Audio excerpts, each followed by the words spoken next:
नमस्कार। आज हम एक काफी परेशान करने वाली घटना पर बात करने वाले हैं। जी। मध्य प्रदेश के जबलपुर से खबर आई है कि एक पिता ने अपने ही बेटे पर गोली चला दी। हाँ, और वजह बताई जा रही है संपत्ति का विवाद। ये खबरें हाल की ही हैं। बिल्कुल। तो आज हम इन्हीं समाचार रिपोर्टों के आधार पर समझने की कोशिश करेंगे कि असल में हुआ क्या था वहां, और क्या इसके पीछे कोई बड़े सामाजिक संकेत भी छिपे हैं। हाँ, कोशिश यही रहेगी, क्योंकि ये सिर्फ एक आप कह लें पारिवारिक झगड़ा नहीं लगता। ये सोचने वाली बात है कि रिश्तों में ऐसी कड़वाहट कैसे आ जाती है। सही कहा। तो चलिए शुरू करते हैं।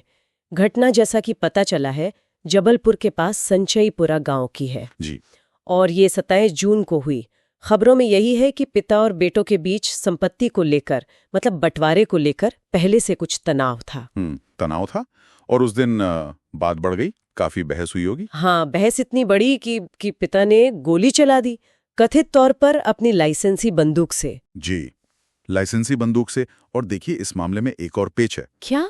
पिता की जो दूसरी पत्नी है, उन पर आरोप लग रहे हैं। अच्छा, किस तरह के आरोप? कि उन्होंने कथित तौर पर पिता को उकसाया था इस सब के लिए। ओ, विवाद सिर्फ बाप बेटों के बीच का नहीं था, ये एंगल भी है। हाँ, ऐसा लगता है। हो सकता है कि मामला सिर्फ जमीन के बंटवारे का ना हो, बल्कि शायद किसी एक बेटे को ज्यादा हिस्सा दिलाने या किसी तरह का पक्षपात करने का दबाव हो। ये तो मामले को और ज्यादा उलझा देता है। एक अंदरूनी झगड़े में बाहरी असर। बिल्कुल। तो नतीजा क्या हुआ? गोली कहाँ लगी बेटे को? खबरों में क्या है? खबरों के मुताबिक गोली बेटे के कंधे में लगी है। ओह। तो कह सकते हैं कि गनीमत रही, जान बच गई। उन्हें अस्पताल ले जाया गया है। और हालत अभी स्थिर बताई जा रही है। चलिए, ये राहत की बात है, लेकिन कानूनी तौर पे क्या हो रहा है? पिता के खिलाफ कोई एक्शन लिया क्या? जी हाँ, एक्शन तेजी से हुआ है। पिता पर घरेलू हिंसा का मामला दर्ज हुआ है, और साथ ही हत्या के प्रयास का भी। Attempt to murder. और जो पत्नी पर उकसाने का आरोप था, उसका क्या? हाँ, उस एंगल पर भी कार्रवाई हुई है। रिपोर्टें बता रही हैं कि कथित साजिश में शामिल होने के शक में या आरोप में कहें, पत्नी के खिलाफ भी एफआईआर दर्ज की गई है।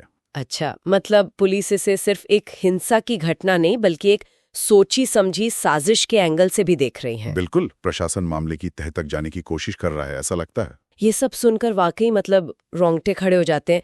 अपने ही परिवार में ऐसा, ये घटना क्या दिखाती है? क्या सीख सकते हैं इससे? देखिए, पहली बात तो साफ है, संपत्ति का लालच, जमीन जायदाद का मोह इंसान को किस हद तक गिरा सकता है। हाँ, वो तो है कि वो अपनों पर ही हथियार उठा ले। लेकिन जैसा हमने बात की, वो कथित उकसावे वाला एंगल, हाँ, वो इस कहानी को और गहरा बनाता है।